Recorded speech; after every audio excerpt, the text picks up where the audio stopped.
Ngayon po naman ay gagawa po tayo ng tack blanket stitch. Ganito po gawin ang tack blanket stitch. Ayan.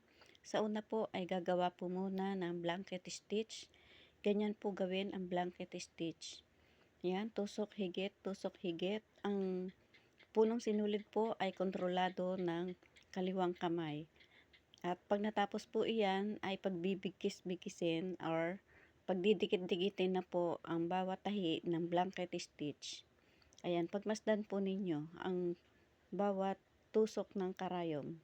Ayan, ganyan po, ipapasok po ang karayom doon sa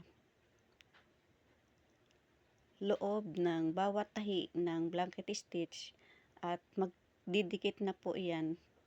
Yan, ganyan po gawin. Please follow and subscribe.